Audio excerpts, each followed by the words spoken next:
Hello दोस्तों, कैसे हैं आप सब। आई होप कि आप सब बहुत ही अच्छे होंगे। तो आज हम लोग practice paper second GK GS के जो बचे हुए थोड़े से क्वेश्चन थे वो आज हम पढ़ेंगे। आज का पहला क्वेश्चन है, नाभिकीय रिएक्टर में कौन सी ऊर्जा उत्पन्न होती है। तो नाभिकीय रिएक्टर में नाभिकीय ऊर्जा उत्पन्न होती है, मतलब 66 के ए आंसर सही हो जाएंगे।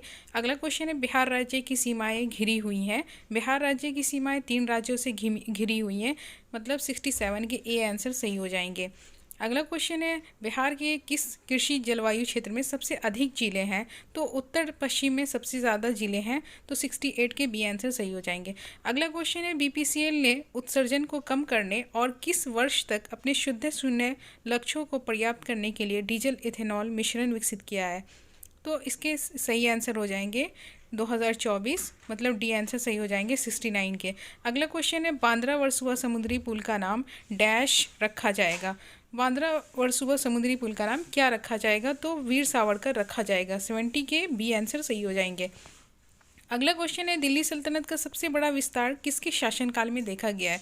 तो दिल्ली सल्तनत का सबसे बड़ा विस्तार मोहम्मद बिन तुगलक के टाइम देखा गया है, मतलब 71 के ए आंसर सही हो जाएंगे। अगला क्वेश्चन है, निम्नलिखित में से कौन सी कृष्णा नदी की सहायक नदी नहीं है। तो मंजीरा जो है वो सहायक नदी नहीं है कृष्णा नदी की, मतलब 72 के बी आंसर सही हो जाएंगे। अगला क्वेश्चन है, इनमें से कौन सी नदी धुआंधार जल प्राप्त से संबंधित नहीं है। मतलब धुआंधार जल प्राप्त से संबंधित नर्मदा नदी नहीं है, मतलब 73 के डी आंसर सही हो जाएंगे। अगला क्वेश्चन है, निम्नलिखित में कौन सा मानव निर्मित रेशे का उदाहरण है। तो निर्मित रेशे का उदाहरण रेयॉन है। 74 के सी आंसर सही हो जाएंगे। अगला क्वेश्चन है, निम्नलिखित में से कौन सी खरीफ फसल की नहीं है। पहला ऑप्शन है बाजरा, दूसरा है धान, तीसरा है ज्वार, चौथा है गेहूं। इसके सही आंसर हो जाएंगे गेहूं, मतलब 75 के डी आंसर सही हो जाएंगे। अगला क्वेश्चन है, राजा राम मोहन राय के विचारों के प्रचार प्रसार के लिए तत्बोधिनी सभा की स्थापना इनमें से किसने की थी।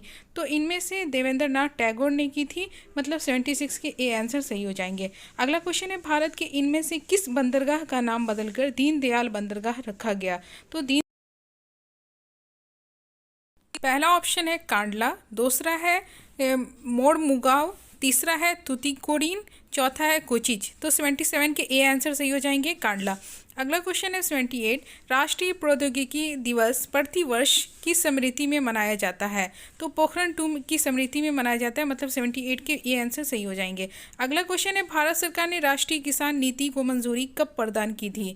तो इसके सही आंसर हो जाएंगे ए, 2007 में प्रदान की थी।